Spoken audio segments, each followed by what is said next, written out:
Bonsoir à tous, merci pour l'accueil. Parfois, je me dis que dans quelques décennies, les observateurs caractériseront notre époque par une forme de paresse. Et aux antipodes de la paresse, moi, je vais vous parler de quelque chose qui m'est cher, parce que je pense que c'est le principal levier de changement aujourd'hui. C'est aussi quelque chose qui guide tous les projets que nous réalisons avec le collectif Yes We Camp. C'est la capacité collective. Et puisque tout est permis à TED, je vais même essayer de vous en donner une recette. Donc ce soir, une recette de capacité collective avec un ingrédient principal qui est le temps des gens. On dit souvent qu'on n'a plus beaucoup de temps. Je pense qu'on dézoome un peu, c'est structurellement pas vrai. On vit plus longtemps, on étudie plus longtemps, on est retraité plus longtemps. On a des lave-vaisselle, des lave-linges, donc les tâches domestiques prennent moins de temps. Mais c'est pas tant le stock de temps qui compte, c'est le temps qu'on va aller chercher. C'est un temps précieux. C'est celui. On fait le pari, imaginez, enfin, notre vie à chacun aujourd'hui, c'est un cercle. C'est ce qu'on connaît, c'est notre zone, c'est ce qu'on fait chaque jour. Et le pari qu'on peut faire, c'est que nous tous, dans le ventre, on est prêt à faire davantage. Parce qu'on a envie finalement de rencontrer des personnes qu'on ne connaît pas, apprendre des choses qu'on ne maîtrise pas encore. C'est pas simple d'y arriver, mais l'envie est là et c'est ce temps-là qu'on serait prêt à rendre disponible que nous, on va mettre dans la casserole. Après, le temps, il y a l'espace. Pas n'importe quel espace. On ne va pas y mettre une galerie commerçante, par exemple. On va y mettre des espaces qui nous inspirent, des espaces qui ont un parfum de liberté, de possibilité. Ceux qui ont grandi avec un terrain vague pas très loin de chez eux voient bien de quoi je veux parler. De l'espace, du temps, les espaces de cette qualité, il y en a dans la nature, une plage, une forêt, il y en a aussi en ville. En fait, ces espaces-là, ils existent dès qu'on met entre parenthèses la mécanique de rentabilité financière. Donc des friches, des bâtiments vacants, où à chaque fois qu'il y a une opération d'urbanisme, il y a toujours des moments où les lieux doivent être libérés pendant quelques années. C'est ceux-là sur lesquels on va pouvoir travailler. Ensuite, on ajoute d'autres composantes à notre casserole. On va y mettre de la juxtaposition, du panache et la régie des possibles. Juxtaposition, c'est le fait que dans ces espaces, il y ait structurellement des personnes différentes, des groupes sociaux différents, des fonctions différentes. Ça s'adresse, les populations mobiles, comme vous, pourront choisir d'aller dans ces espaces. Mais les plus petits, les plus vieux, les plus fragiles, les plus abîmés par la vie, ceux-là, si on veut les avoir, il faut le choisir dès le début. Le panache, c'est le fait que si on veut se mettre en capacité, individuellement, collectivement, à un moment, il va falloir bouger les lignes. Il va falloir changer, se décadrer, se décaler. Ce que savent très bien faire les artistes. Je me souviens une fois, j'avais écouté une conférence d'un architecte qui s'appelait Claude Parent, qui trouvait qu'à vivre dans des boîtes rectangulaires, on se rétrécissait, on raboucrissait notre esprit. Et il a dessiné toute sa vie des bâtiments, des espaces à vivre avec des obliques. La régie des possibles, le bureau des possibles, c'est bien sûr, une fois qu'on commence à faire, d'avoir des outils, d'avoir un outil, des ateliers, de l'outillage, des compétences à disposition. On a nos ingrédients. Ensuite, ce qui va être important, c'est la cuisson, c'est la fermentation. C'est la manière dont on va faire prendre quelque chose entre ces éléments que nous avons mis au même endroit, au même moment. Et c'est là où il faut de la patience et une forme de talent, puisque aujourd'hui, on ne sait pas très bien faire. Il faut un processus ouvert, itératif. Le pire, en fait, c'est de savoir exactement ce qu'on veut et d'avoir l'argent pour le faire. À l'inverse, si on sait à peu près où on va, mais on va prendre le temps, on va laisser faire, on va vraiment laisser la place pour que les choses soient appropriées, pour qu'elles s'enchaînent bloc par bloc. On va pouvoir créer ce processus itératif qui amène vers la capacité collective. C'est assez nouveau puisque c'est à l'inverse de la manière dont aujourd'hui les entreprises ou les institutions réalisent des projets. Ils veulent d'abord savoir ce qu'on va faire pour appuyer sur le bouton go, no go avec le feu vert. Parce qu'il faut accepter une forme d'indétermination et de lâcher prise sur la manière dont on met en œuvre un projet. On va passer un peu à la pratique. Je vais essayer d'illustrer des exemples de capacité collective avec peut-être le plus beau démonstrateur aujourd'hui, un projet que nous avons baptisé Les Grands Voisins.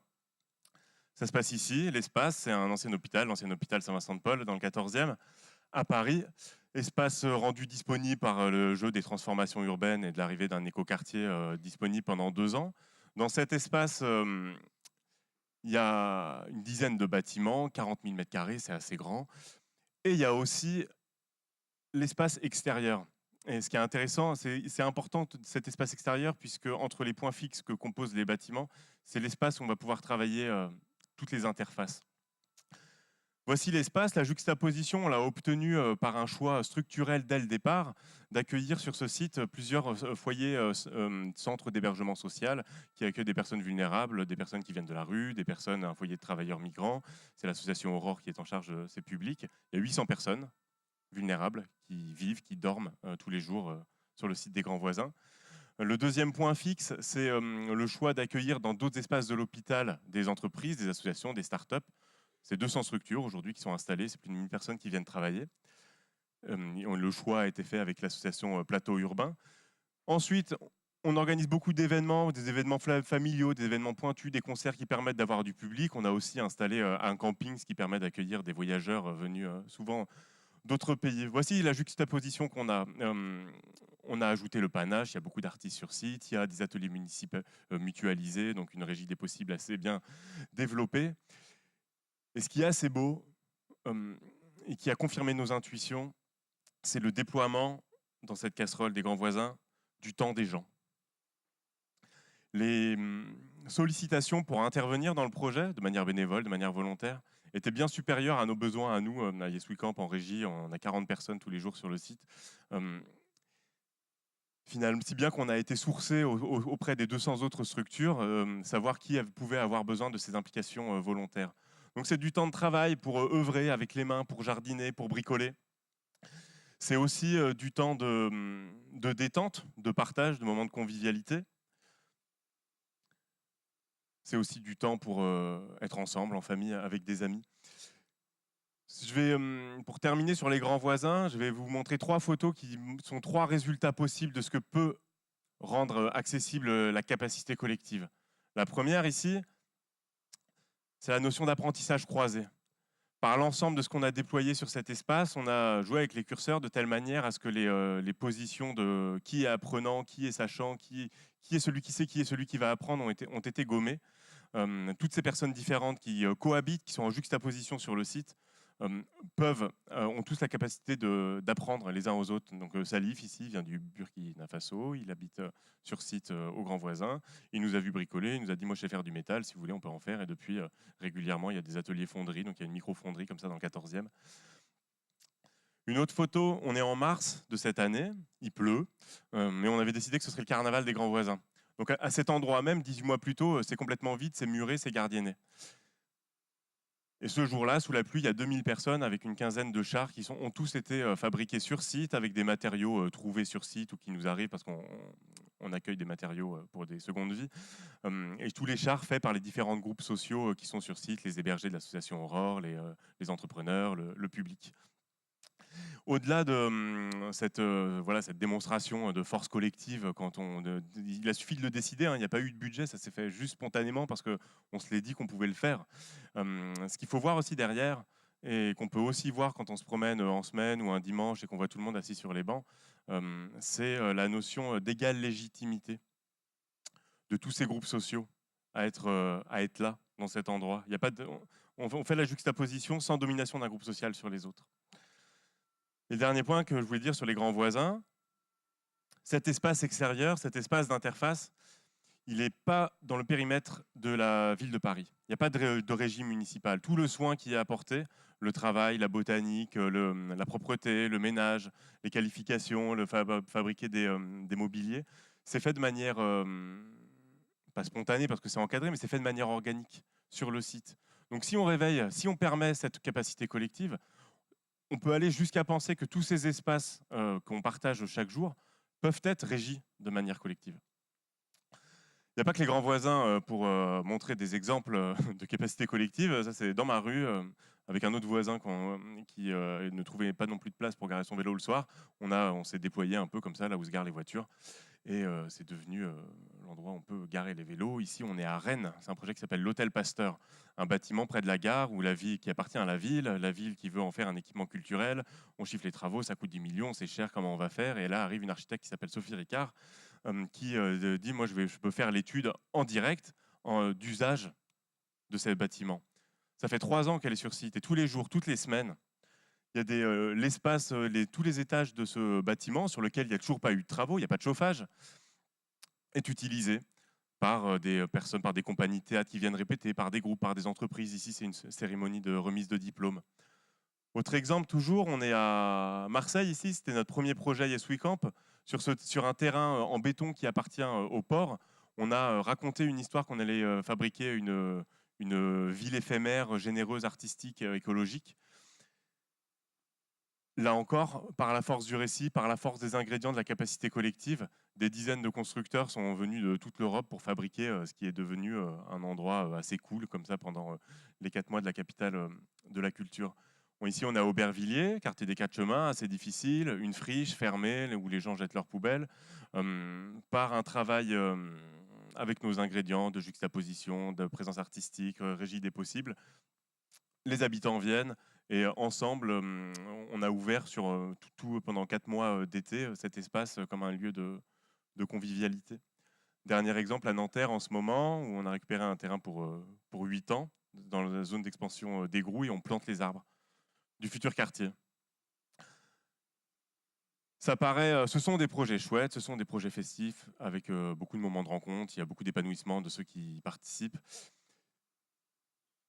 Mais ce que je veux dire, c'est que c'est assez sérieux aussi, puisque ces projets, même plutôt cette démarche, ce processus ouvert, cette mise en capacité collective, agit comme un antidote à la maladie principale qui mine notre époque aujourd'hui. Cette maladie, c'est la fragmentation. Fragmentation sociale, fragmentation spatiale. Ça fait un moment qu'on sait partout, à l'aide de la voiture, des supermarchés, à l'aide aussi du salariat quelque part, peut-être même de l'État-providence, à l'aide aujourd'hui des téléphones smartphones, des abonnements en tout genre. Chacun se retrouve dans sa case et on se rabougrit un peu, ça nous coupe les bras.